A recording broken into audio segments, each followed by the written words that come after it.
Wait a minute. Hear this. Eloise, my darling, tell me what you do. And I'm going to be taking notes all the time, so don't think I'm ignoring you. Okay. What do you do? Okay, so what do I do? Yeah, what do you do? Okay, what do I do? I am a professional upcycler, which means I teach people how to fall in love with their furniture, upcycle it, hand paint it. I teach workshops, or I paint for people. So if somebody doesn't want to get mucky, then I can go into their home, or they can send me their furniture and I paint it for them. Okay, why do you do that? Why do I you do it? Yeah. Why do I do any of it? Oh my goodness. It's a real passion for me from the environment side to save our planet and be eco. It's a huge thing for me. And one of the biggest things I think we do is we just walk out. We get fed up with stuff too quickly, and we just send it to landfill. And change, seasons change and colours change, and everyone's so quick to just chuck everything they've got. One of the biggest things I think, learning as I was growing up, my father was brought up at the beginning in the war by his mum, and in those days they had to upcycle. It wasn't a choice. They had to make do with what they had and give it another purpose. So he was always upcycling, and therefore my childhood, if anything was broken, I would say, oh, we need a new one. He'd say, hang on a minute. And he'd go in the garage and bang, crash, wallop, it would come back repaired. Yay! I had a dad like that, actually. Yeah, exactly. Everything was made out of something else. Exactly. And actually, when I was a child, it used to drive me mad, because I was like, I just have a new one. And as I've got older, and when I got divorced, I had to move into a new home that was completely unfurnished. And you've suddenly got to start again and build a new house, and with no money and 2 children, it had to be done on a very little scale.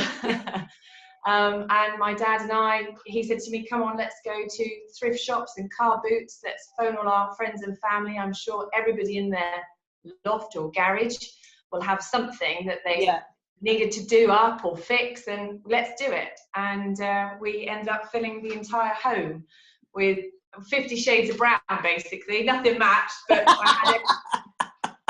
I've got a bedroom like that. Yeah, exactly. I think, and the most inspiring part of, as we were building the house, was I fell in love with the stories of each item. So like I have a coffee table and a rug that came from my aunties and uncles that they had when they first got married. It was a wedding present in the 50s. It doesn't suit their home now, but they were so sentimental with it that they wrapped it up beautifully and put it in the loft.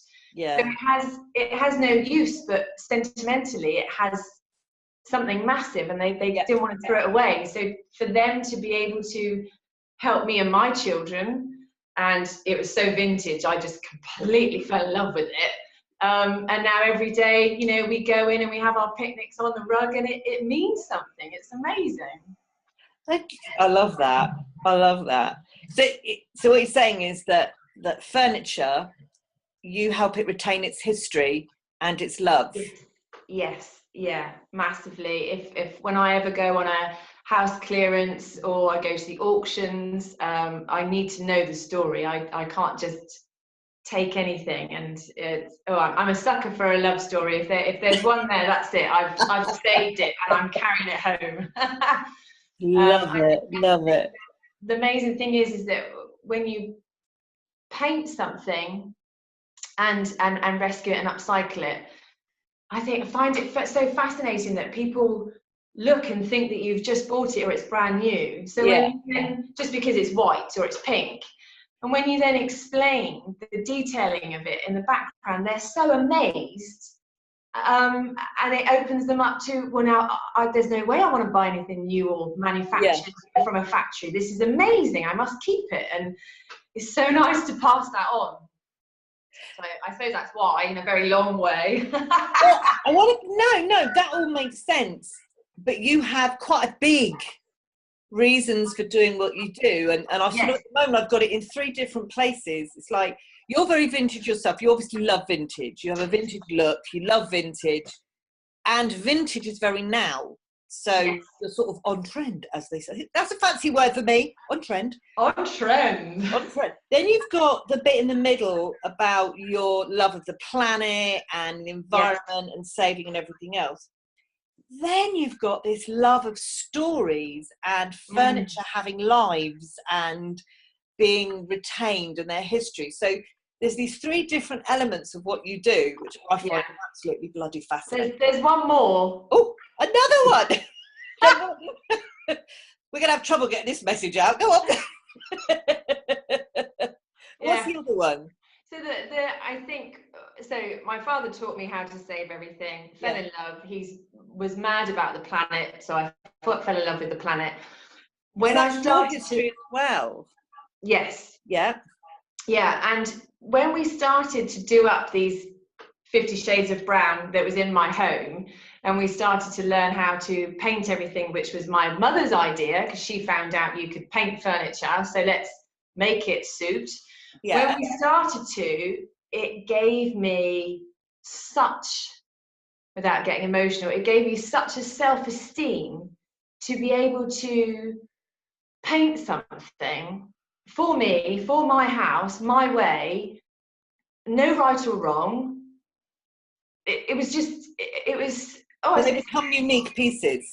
Yeah, and it was completely unique, completely my way, and for me. And I could sit back and go, I did that, and I did that, and I did that. And it's so exciting. It became your canvas.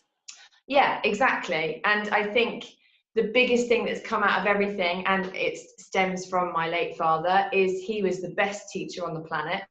And teaching people to give them the guidelines. I don't teach them because there's no right or wrong, and that's the biggest thing in my workshops, is there is absolutely no rules.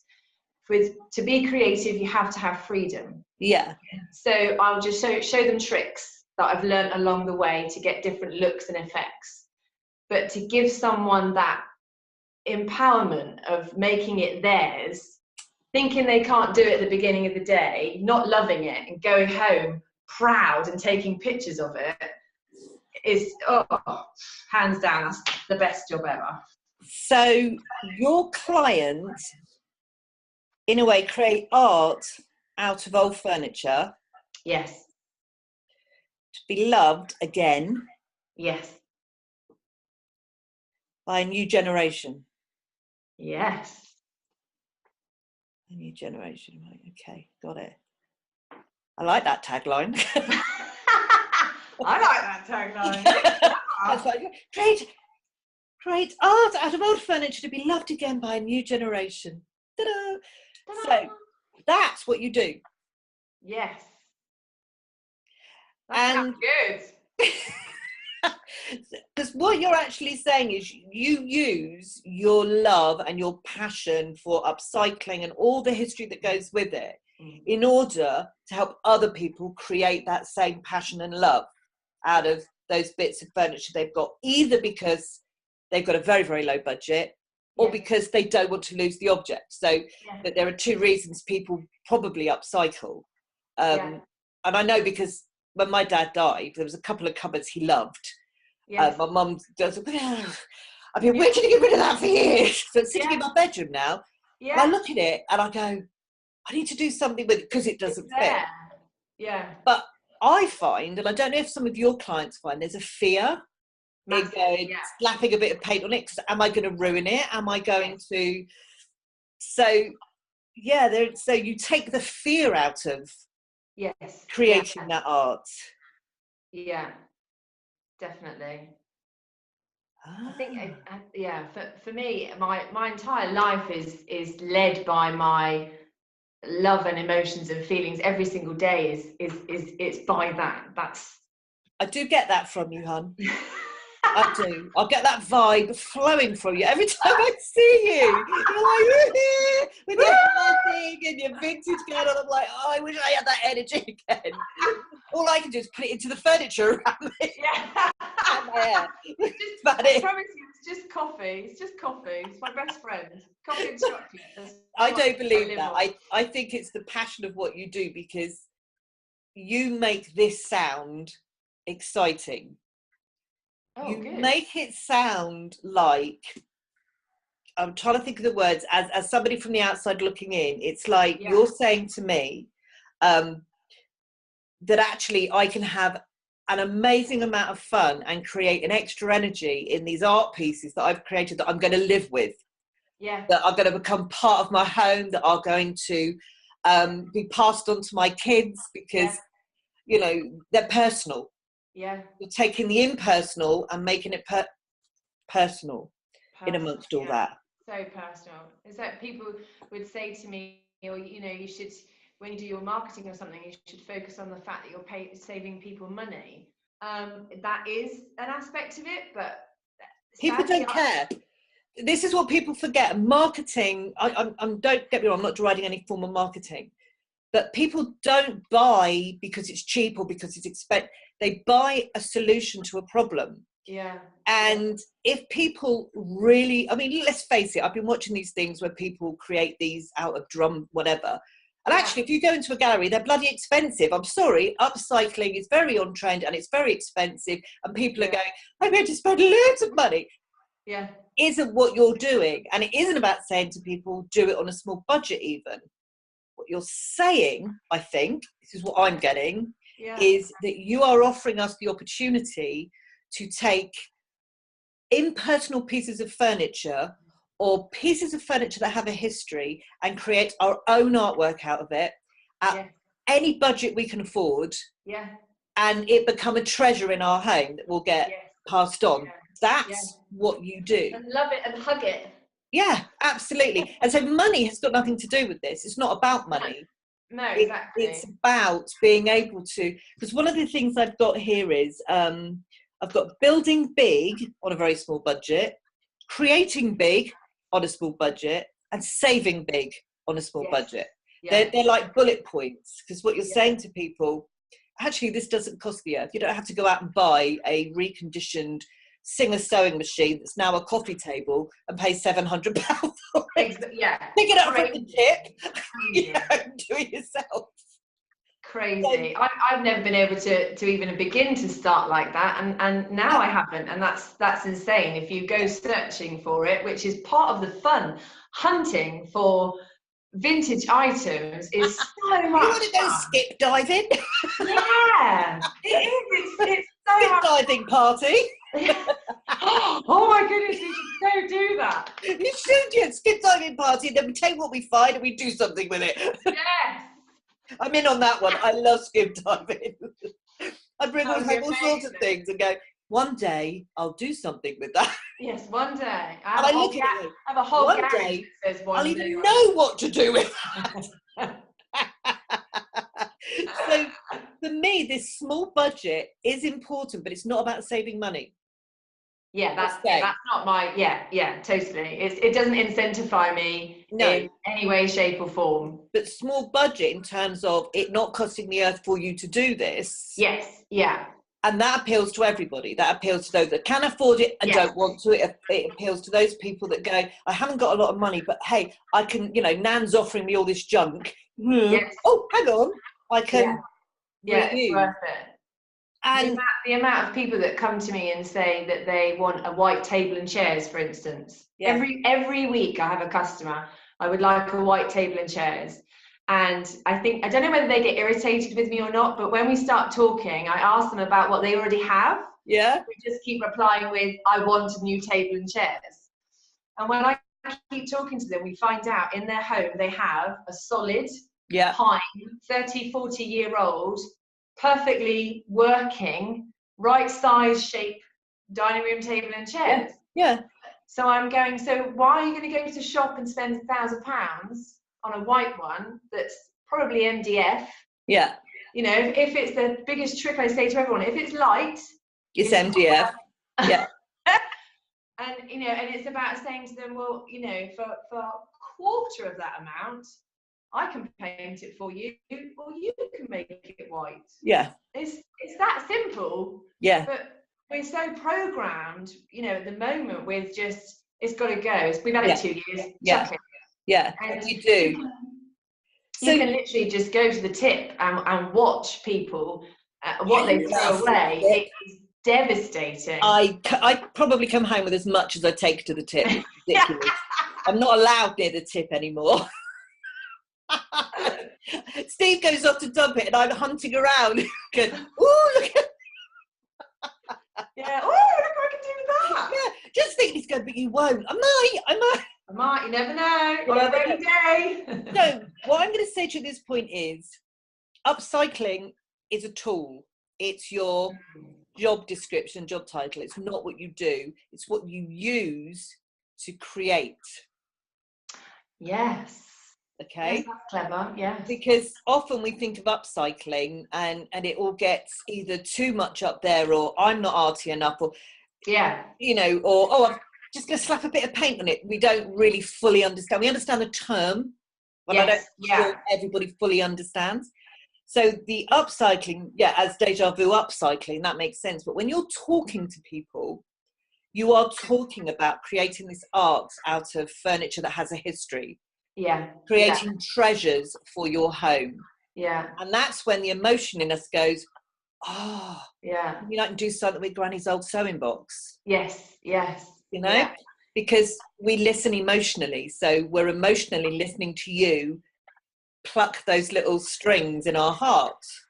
Now, if we read a leaflet that you give us, upcycling, blah, blah, blah, intellectually we're reading, see, I get that, and we can think about it, we can go back to it, we can Google it, we can whatever.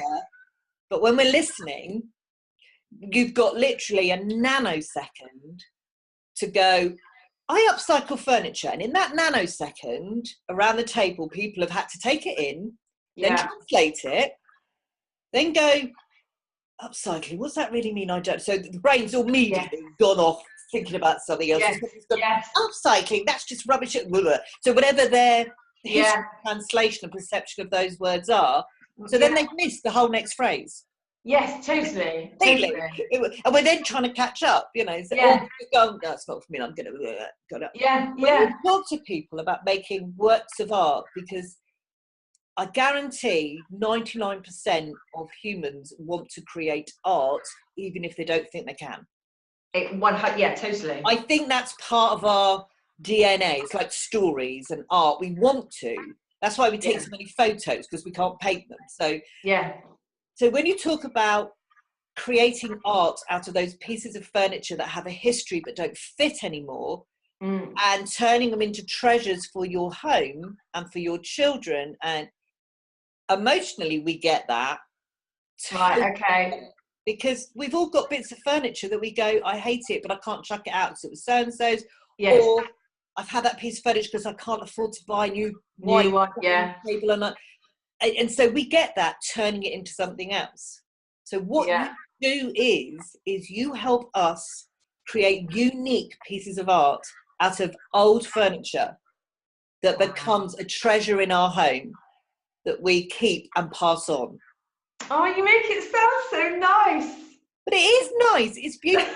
And we're listening then and we're going, oh, really? And you do that by either teaching us or doing it yourself to upcycle and give that furniture a new lease of life that fits the home we live in. And fits our budget and fits our personalities and fits our colour schemes and fits. Suddenly, you know, we have a unique piece of furniture that if we went down the high street to buy would cost us thousands. And there it is sitting there. Exactly. And I've got this old rocking chair of my grandmother's. It's beautiful. My mum hated it because it was really tatty, so I brought it home. And when I took off the covering, my nan had obviously covered the whole thing up, so the red Chanel underneath is still perfect. Oh my goodness! It's beautiful. But the cushion on the seat has worn, and I'm looking at it, I'm going to get it re-upholstered and recovered to fit for today. And it's a nursing rocking chair, so it's one of those.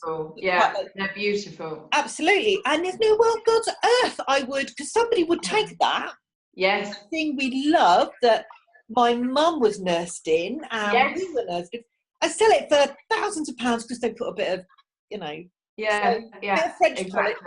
polish, and so I get that. That's what I Yeah. think about when you talk to me about upcycling. It becomes technical. When you talk Yes. about Yeah, yeah, you're right. that beautiful piece of furniture I love, my brain immediately goes to the cupboard my dad had, the rocking chair my nan had, bits and pieces that I've got that don't fit. But And then it's memories, isn't it? And it's real. things, memories are so Yeah. special to Yeah. treasure.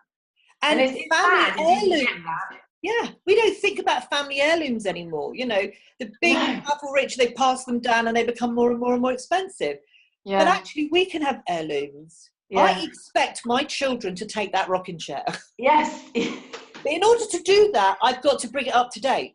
Yeah, yeah, Because exactly. my daughter will go, she didn't know my grandmother.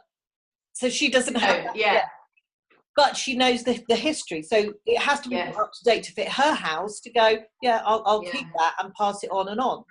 So you're Yeah, creating and legacy. it's got to suit, because otherwise there's so many of us and our treasured items are now hidden in the loft because they're brown and embarrassing. So Absolutely. Yeah. give it a new lease of life and all be like, oh my goodness, look at that amazing blue nautical Yeah. themed chair. And we live in a second generation of throwaway.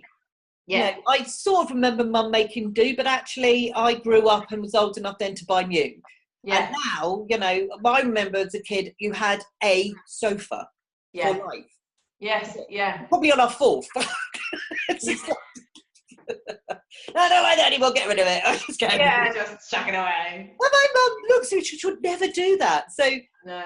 there's a thing about us teaching us the value of Yeah. this, the value of the work that went into making this in the first Yes. place, Yes. the value of the history and the stories it could tell if it could speak, Yeah. Mm. and the value of passing something on to our children that has that longevity, that history. And Yeah. that's what we're buying into with you. Yeah. We're not buying into the upcycling. Don't give a care. Don't care. It's amazing. Like when I first met you, you know, and we had to stand up and do that whole 2-minute Yeah. thing. I can't at all get across. I struggle to get across all of it. And then exactly hearing you pick out those bits, because I'm so focused on Because you're in the middle of it. yeah, You or want what my everybody job. to know everything. Yeah. But my job title has no, for me, has no passion, has no love, has no emphasis on giving you freedom and Is giving it you isn't choice. what you do? It's just what Yeah, you're called. It's just your yeah, title yeah, and your job description. It's not what you do. yeah. You And do it's so much more. amazing. Yeah. It's amazing hearing that and then going, yeah, I'm not a upcycling specialist. How boring is that? You know, or it doesn't even mean anything. It does, because it also makes it sound like you have a shop where you've upcycled this stuff that you bought cheap or got it out of skip and you're selling it on for. And a lot of us are quite jaded about things Yeah. like that. And that's exactly the pinnacle point that I took 6 months ago. Is I used to have a shop where I had a furniture shop and I rescued and fell in love with everything, and then I sold everything, Yeah. painted up. That's not saving the planet, because I'm encouraging you to get rid of yours to buy mine. Yeah. And I was like, hang on a minute, I'm going into retail, I'm going into no love, no environment, no freedom of. Because that's not the values behind your business. Yeah, and I did it for 2 years, and it was amazing experience. But I was losing my creativity, my passion. I was losing everything, and I thought to myself, and I actually collapsed with exhaustion after 2 years solid work. And I had to sit there and think, but this isn't actually me. No. I don't want a shop front where I sell things I've saved. That's not that. And it just completely made me wake up and realize that actually I want you in your home to fall in love with everything and buy nothing new. Yeah. No, I agree. That's because that's when your eyes light up. Yes. The fact that we're taking it back to our home. Yes. So that it fits in our home. It's it's like upgrading the baby, really. Yeah. still upgrade your baby now. Yeah. You can take it home, it'll be far better for you. I know. But it is this sense of, I for me, when I talk about that thing about you creating the art, about keeping the history and all of that, because if people do it themselves, they've layered another level of history on top of its history. There's these layers of history going on, you know, so the story starts when, you know, great grandma bought this box or whatever it was, and in those days they were all carpenters, so they nailed it together, and then that was passed on, and grandma used it to keep the vegging because it was really useful, and then it moved on. Oh, I turned it into a sewing box, we've got another layer, and then this generation go, well, I don't sew. Oh, I know, I can keep all my DVDs in it, so we change it again, and we do, and then turn it into a stool.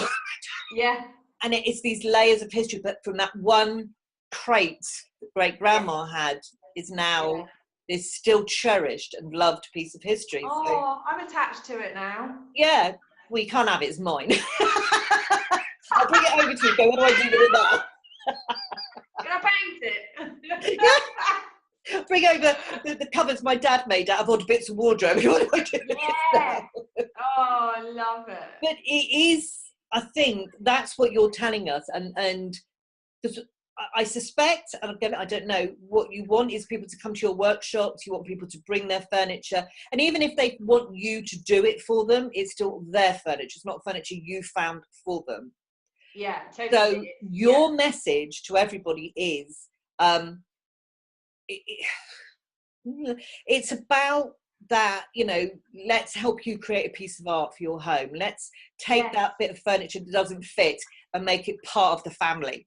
Yeah, and it's when they, you know, even the ones that don't want to paint themselves because they're working full time and they're busy, but they've come to me because they're thinking about the environment or it's sentimental, and they say to me, I just want it white. You know, whether I irritate them again because I'm like, I'm not just going to do it white. You're going to come in and we're going to chat, and because I want it to be theirs, even though I'm painting it.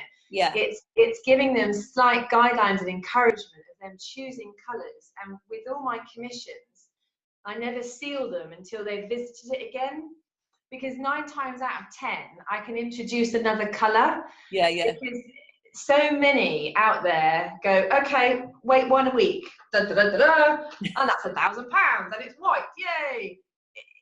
You're blanding everything. So I say to them, take pictures of your lounge. What colours do you like? That's it, yeah. Involve your partner. Right, I'll tell you what, I'll paint the whole thing white, and then come and see it again, and then we have a cup of tea. But that's your expertise, and because what you're introducing is, because she's just said to me, I'm not an upcycling specialist. No, you're a vision specialist. You can envision it as a completed piece in somebody's home, which we can't do.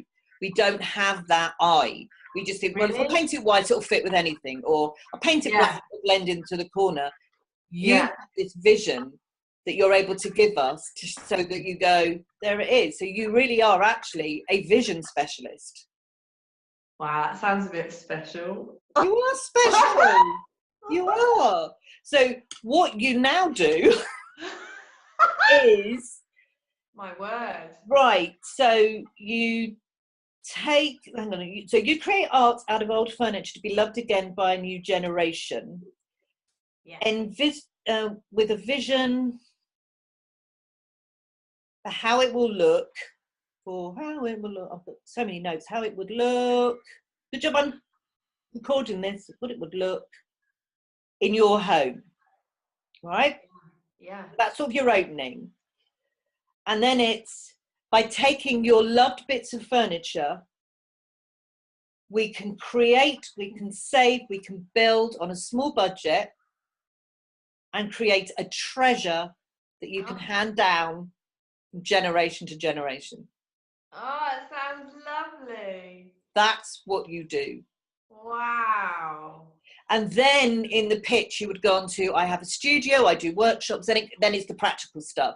I can do it for you if you can't see the vision. I'm a vision specialist. I always am able to envisage that thing, having seen where it's going. You know, or you can come and learn to do it yourself, which I would love you to do. Let's save the planet. Let's save your sanity, and let's so then it becomes a bit more practical, and you call to action, come and see me, send me a photo of the said piece of furniture, whatever it might be that you want. But that first bit is what you do. Wow. That is the problem you solve for people. And that's actually a problem we don't even know we have until you tell us. Because let's face it, we don't go around looking, oh, I really wish I had a piece of furniture I could hand down to the children. Generally, it's only when you point out that, granddad's great little box, there could be something more. That's what opens it. I don't think we think about it naturally. Right, okay. So you're telling us the problem we do have, because we live in a generation that doesn't have that longevity anymore. It doesn't think about what we're going to hand down to our kids. We don't think anymore about, we buy a piece of furniture for life and it has stories to tell. That kitchen advert when the sink's talking about, when the first baby came home and the first wrap. It's a bit like that, isn't it? It's if this furniture could talk, the stories it could tell. And that's what I think is that you're selling to us. You're giving us something that we can't get anywhere else today, because furniture isn't made to last for life anymore. Exactly. Well, not unless you've got hundreds of thousands of pounds to pay, but the average person buys cheap and cheerful because it's been made so easy. And that's such a misconception, isn't it? Because when I 7 years ago, when I moved into that house with the girls, I thought I had to go to a catalogue and buy everything, cheap and cheerful, because there's no other option. I can't afford solid wood. And then Daddy was like, well, hang on a minute, let's go here. But you had someone to tell you.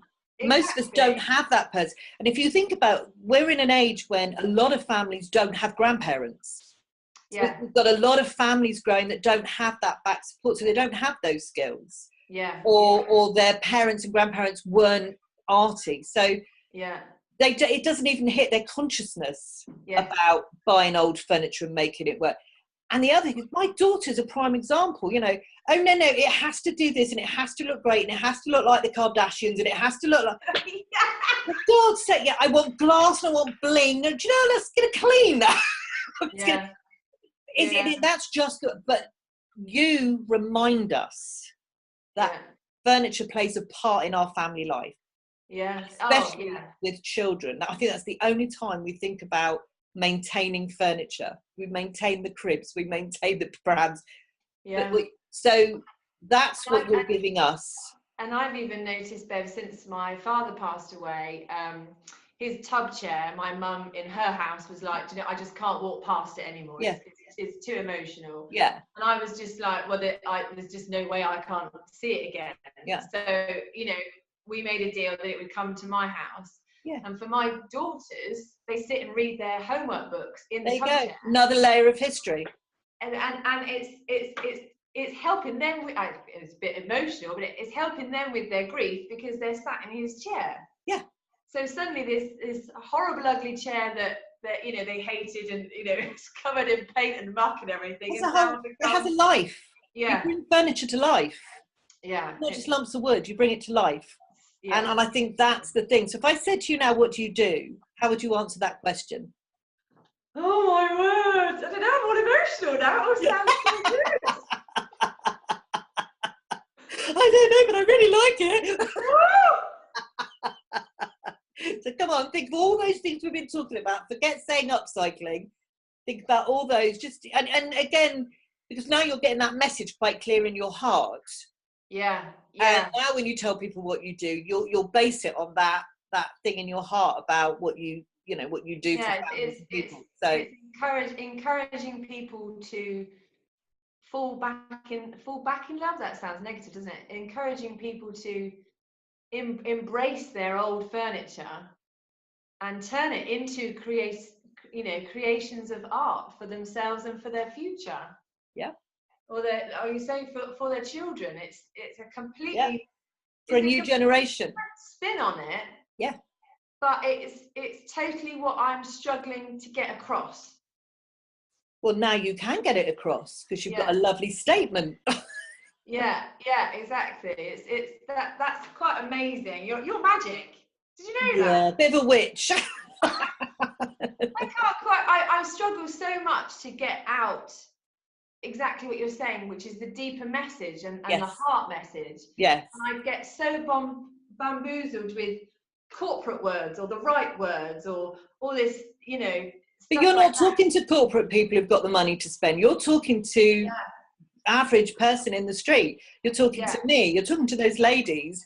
So you need to talk to them in a language that we understand. And we understand, you know, legacy. We understand falling in love with. We understand that we can't get rid of that grotty chair there, but it's got, something's got to be done with it. Yeah. We understand. Look, I've got this lovely blanket. Oh God, it was, you know, Nan's shawl, and maybe I could put that with. We understand all that. Where who you're talking to, so we don't need to hear all the corporate words. That just turns us off.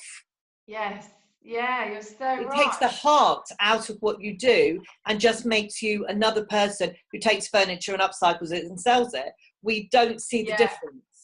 And that's so not me. That's amazing. Yeah. So you happy with that? Oh yes, that's just it. I can't speak. It's quite interesting because normally these session goes for 3 hours, but I know if I'm going to use this as a case study, I had to pull it in a bit. Yeah. So there's an awful lot more work we can do in your message, and I'm more than happy because you've allowed me to do this. Yes, to spend more time with you and really get that message clear. Yeah. Because then we start looking at how that fits the elevator pitch. You have stories to tell. You need to be speaking more because, you know, that lovely 50 Shades of Brown as a title for a talk is quite incredible. And I think you need to think about, because you have a message, Jugs, it's not just about the love, it is about the environment. It is about us going away from that throwaway society. And people need to hear that. Yeah. So Well, have you done a Live, Love, Laugh Ladies Club yet? I haven't got there yet, but I've signed up. Is it for the next one is it June, May? Are you going to do a talk? No. You should. I'm going to talk to Michelle. You should do a talk because that's your audience. Yeah. Those ladies are your audience. Those ladies who come out to socialise, to mix, to talk to other ladies. Some of the older ones will have those bits of furniture that the kids don't want. Yeah. However, you know, so they're your natural audience, and talking to them and talking about the workshops and things like that, you know, I can imagine a group of women getting together. Actually, why don't we take a bottle of Prosecco, go over to her workshop, and take a few bits, and we're going to have some fun. So, even if it is small bits, let's go and, you know. But even just literally sometimes with many people and even corporate workshops, I say we're just going to do a picture frame. Yeah. Because even on a picture frame, absolutely, if you give yourself the time and a palette of colours, and the younger ones, you know, we're going skip dumping for, you know, we're going to have a party, we're going to go skip diving, and what we're going to find, we're going to go and do something with. That will appeal to younger people. They will love that, and then they've got something else to go home and go, look what I've made, look what I've done. I mean, I've got stuff my kids made. Now, I'm nearly 60, so I've got like angels my kids made that have now got one wing, no halo, and lost a leg. No way! We hang on to those. I've got a beautiful box my daughter made me at school, and I keep all my tarot cards in it because it's what she made me. Yeah, I know if I said to her, you have to look after your national, oh, for God's sake, Mum, it's just a box. Yeah, get over it, yeah. But I want, so I would probably give it to my grandkids and go, your mum made that for me. Yeah, exactly. How beautiful. And so now I'm going to turn it into something else for you. So, you know, to keep your, I don't know, Pokemon cards in or whatever they're into these days. So, so there is a huge group of people out there who are buying into your message as long as your message is talking to their heart. Yes. It's a heart-led industry you're in to a certain degree.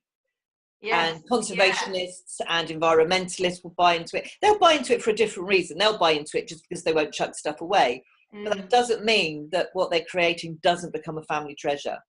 And even on that scale, from the environment side, and that's why I've moved out to the country estate that we're on now, and now involving in the workshops, we go for a walk around the estate for an hour first. Wow. Because the people are forgetting well-being, and art and being creative gives you well-being and self-esteem and freedom and all the rest of it. Yeah. So it's about just stopping life and coming out and chilling out and relaxing and actually hearing birds. And it's amazing, the people that are painting now in my new environment are all painting in spring and summer and natural colours. Wonderful. And I've not even said that, and I put out all of my colours, and they're all painting in greens for the trees because we're surrounded by the forest, or but that's a dimension I think we find in, because of the way you do your workshops. That's a dimension we find, and that is great for case studies. You should really be shown those as case studies. Right. Your initial elevator pitch, your initial introduction to it, that's not so important to us because we can't really see it or get it necessarily. It's too much. But yeah. when they come and have coffee with you or chat to you, or they come and look at the workshop, then you've got them and you can go into all those, you know, about the well-being, and you get to know who you're talking to and are able to tell us all that. But your initial message has to really, like Cupid's arrow, go kaboing. Like for me, going, I now need to get that cabinet done. I've no idea. I can't get it to you because it's too big. But you know, things like that, and I'm infused about what I do with that cupboard and how it will fit my newly decorated. Because I will decorate now my bedroom around that cupboard. Yes. Because that cupboard is so special to me. My dad's old drink cupboard, you know, it's Urkel, that sort of period. Ooh, lovely. And it's gorgeous. And hubby keeps going, oh, don't paint it, you'll ruin it. And I'm like, well, I'm not going to give it away, so I've got to use it. And Dad would appreciate that. That's what he used to do. 100%. Yeah, so that's the message you're giving to people. That's the focus. Yeah, absolutely. And so you now, when you talk to people, you need to talk to them. And I will type these phrases up for you and send them to you. And you'll have a copy of this recording so you can. But now you need to be, because your eyes light up and we buy into your passion. We buy into what you're doing for us. Because what you're actually saying is, you know, I'm not buying cheap furniture and selling it. What you're saying is I'm helping you create your treasures for your home. Yeah. You know, at a low budget. You know, you think big, think all this. Actually, on it, itty bitty little blue. Yes. Yeah. 100%. Yeah. And then all we need to know is how you prepare that. How do you prepare the wood? How you know? I go into being cooker. I'll get a tin of paint and I'll look at it. And will that work? Do I have to rub it down? Do I have to put a thing on it? Do I have to give up? I didn't listen to my dad enough. My dad was great. He would just go, well, I'll give it a go. And if it works, it works. If it doesn't, it doesn't. Best way to be. I know. But I'm terrified of doing that in case I go, oh my God, I've ruined it now. I've got orange paint on it. I don't know what to do with it. Just attack it. Because it's almost alive, this piece of furniture. It's a part of Dad. I don't want to end up there. Oh God, I've made it 10 times worse. Yeah. I don't start at all. So, tell me again what you do. Oh my goodness. I'm too excited. Do you know, everybody I work with at this point, when I go, tell me what you do, they go, oh, they've got looking at their notes because it's still up here. It hasn't bedded in. No, I'm too excited. I've not written anything down. No, that's fine. That's fine. Right, I won't put you on the spot then. But I will come back to you. To rescue their furniture and turn it into treasures. There you go. You're getting it. The words will come. New words will come. I'll send it all. But you're now getting the core of that message now. You're getting the core. That's completely not what I thought I should be saying. But it is completely what I am. The thing is, marketers forget, bless their hearts, marketers sometimes forget that what we hear emotionally. And it has to be as if you're talking to a 10-year-old, because we don't have the time to translate. What we will read intellectually, and we'll read it with our brains. And that is just the way humans are. So sometimes marketers want you to speak the way it's written. Yeah. And get quite, you know, and get clever with it, you know, and then they try gimmicks. And it's like, actually, no, people actually just want it in black and white so they understand, basic, this is what I do. And because of you and your message, it's completely different to any other upcycler. Yeah. It's a different passion. So it's your unique message for your unique business. And because it is yours, and because you're the visionary queen, you're the visionary furniture queen, you know, there's no one else like you. Nobody else can give us that message. You are the authority. You're amazing. You're the expert. So I'm going to do this. I'll edit it a bit. I'll send you the whole thing. Yeah, thank you so I will much. edit it a bit for going on the website, but I will send you a recording before I put it on the website, so you're just happy with the bits we put in. Because basically, what I'll do is the beginning bit of the to the talking through the words to the this is the end bit. Yes, yeah. So people can see that process, and because people always go to me, well, how does it work? It's really hard to explain, but I just talk at you till you come out with the right words. I'm just waiting for you to say. Honestly, Bev, that is so good, because it is you've reminded me of the beginning.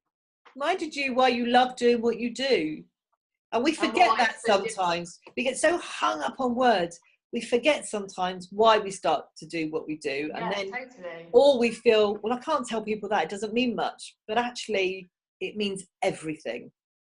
Yeah, I suppose the reason why I started is the whole reason. But I always think people don't want to hear about, you know, me being on my own in the house without any. I don't want to, you know, don't want to do a soft. That is part of your story, because that's how you got into what you do. Yeah. And if you did a longer, say you do a 5-minute or one of Jill's sort of 45-minute workshops, that would come into it. And it's not about the, oh, woe is me, but it's about saying, you know, like a lot of people, I found myself on my own with a low budget going, what do I do? But good old dad came to the rescue, and it becomes part of your story, so people understand why you do what you do now. Yeah.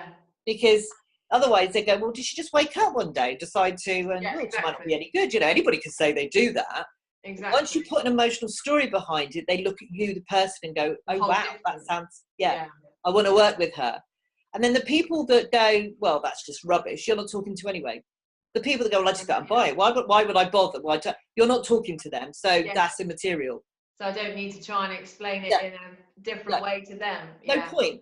But by keeping it simple, if those people go home and they're chatting to the next door neighbour and they go, oh, you know, I don't know what to do with dad's old record, whatever, they will remember and go, oh, actually, I was talking to this woman this morning, Eloise, she does stuff, you know, about bringing it all back to life, and it's sort of upcycling, and you need to talk to her.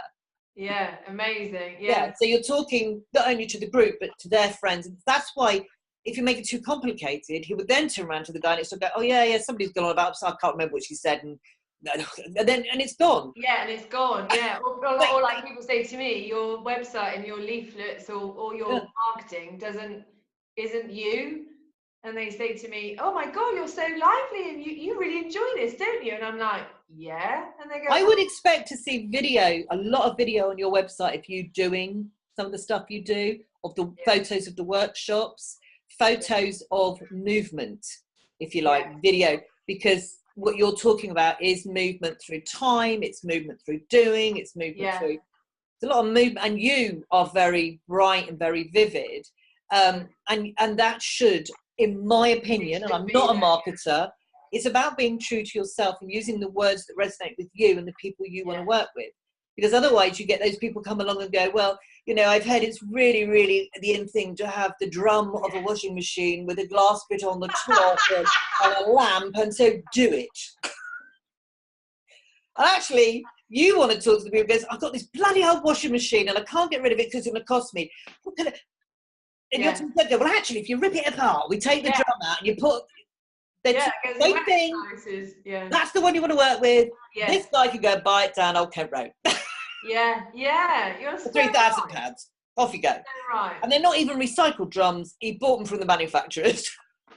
Even worse. Yeah. So true. Yeah. So. Oh, you're amazing.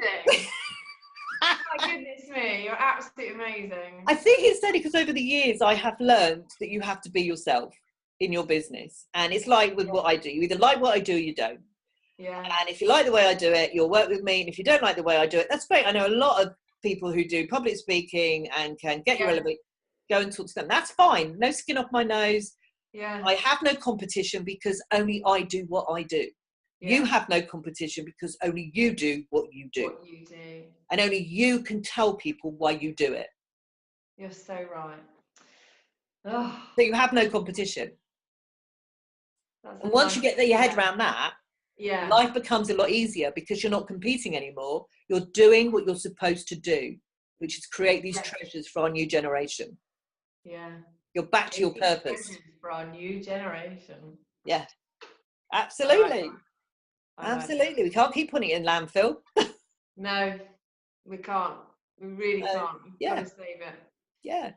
And, we should be seeing on all, and I haven't followed you as much as I should, but we should be seeing all those hacks about, if you've got that old coffee table that's about, have you thought of this? I saw somebody once with an old chair, cut it in half and put it up as a shelf. And I'm like, that's amazing! Why did I think of that? Or somebody cut a coffee table in half lengthways and put it against a mirror so it looked like a complete coffee table again. Yeah. It was a whole lot to I follow this stuff on TV, but then don't do it myself. I just go, that's it. And that's why I bring all this stuff back from the tip gun. I'm going to do that. No, I don't. And Abby points out, you do know how difficult it is to saw that, full wood coffee table oak in half. Never thought of that. I just but I've still got one. I'm still safe. Yeah. So now it doesn't fit anyway, because originally I was going to cut it in half. Then ends up back at the tip in the little shop till I get another bright idea. So we need people like you, and we need you to be telling us those things on websites. We need you to be putting little videos up of something small that you've done. You can do the time lapse and then just make it faster of how you turned an old crate into whatever, so that we and then the story behind it. Yeah, absolutely. I did this for somebody because it belonged. Yeah, absolutely. So you give us those bits and you go, this lovely lady bought this, she loves it, the kids hate it, we turned it into this, the kids love it, it carries on through the family. Job done. So, that fast video of you going, now look at it, beautiful. Yeah. We want to see things like that, because then when we look around the house, we go, she could do that with that old, like suitcases, coffee tables. Actually, mine end up as dog beds, but yeah. But we don't. We just go, that was down the tip. Yeah. I have to say, I'm actually looking, because we've just moved office into a big bedroom. I'm looking at a whole load of stuff that's going down the tip. But I know that someone like you or me will pick it up and go, oh, I saw someone on telly do this. I'll take it. We just need reminding. And we just need to know there's somewhere to go to do those things we think about. Yeah, that's what we need to know, that we're not on our own. Yeah. Oh, you're amazing. So I'm really looking forward to the skip diving party. Yes. Really looking forward to that. Oh, that sounds good. Bottle of Prosecco, diving in a skip. Better way to spend a Sunday afternoon. And that would be so easy. You could put a skip outside near where you are and invite people to come and put all their old furniture in it. Yes, we could. Yeah. So it's not going to the tip. And then when people do it, they just pay, a minimal price and take it home as a treasure piece. Yes. All sorts of things. Sorry, I'll get run. I'm not running your business. So I will send you this recording. I will send you the edited version so you're happy with that, because it is going on the website. I will make sure your details are on it as well, so they know where to find you. And what I will do as well is get back in touch with you in a week or so that we can polish off the edges of your message. Okay. Yeah? Okay. Let's say usually this will take 3 hours, but no one's going to watch a 3-hour video. Really? Why not? I don't know. I mean, it's me. Why wouldn't they watch a 3 hour? Why wouldn't they? I don't get it. And when we've done all that, I'm going to interview you for the podcast. Oh, okay. Yeah. So there. Cool. I call it a podcast. I do it on video, to be fair. Oh. I was going to say, I don't even know what a podcast is yet. Podcast is audio that you just listen to. Oh, so what I tend to do is I do interviews with people. I have a whole series of interviews with business women. And then I put the video up, then I take out the audio and make that a podcast if people want to pop it on in the car and things like that. So you get both. The only thing I don't do is transcribe them, because it just takes too long and I can't be asked, really. That sounds a lot of hard work. I hate hard work. You can't hear it and you can't see it. I don't want to know. And that's really naughty of me, because it doesn't make it very accessible. But it is labour intensive and actually quite expensive. So I'm waiting for the right software to come out. Oh, yeah. I'll just talk at the computer and it will do it for me. So we'll see. That's upcycling at its best. So I recycle all my old, I recycle my blogs, I recycle all my audio, I recycle all my videos. So they go out again and again. So I'm getting there. Yeah. Furniture next. Watch this space. There we go. I should take a photo of the cupboard, and then in a few months I will take another photo after Eloise has shown me how beautiful it looks. And my dad will be looking down all proud and go, oh, that's my girl. Mine's probably looking down and going, really? That colour? Paint it white. Yeah, with anything. I can paint it any colour. It's been a joy. Thank you so much. And I am going to come down and visit. I just got to. So where are you? So Holton Lee, which is just off. Oh, I know Holton Lee. Love Holton Lee. You're in there. I've got the a little cabin out there in the well, it's like a Snow White theme. So I've got more deer and rabbits than I've got people. It's amazing. I will come down and have a look. It sounds amazing. I must come down and have a look. Yeah. Okay then. So I love you and leave you. Thank you, Bev, so much.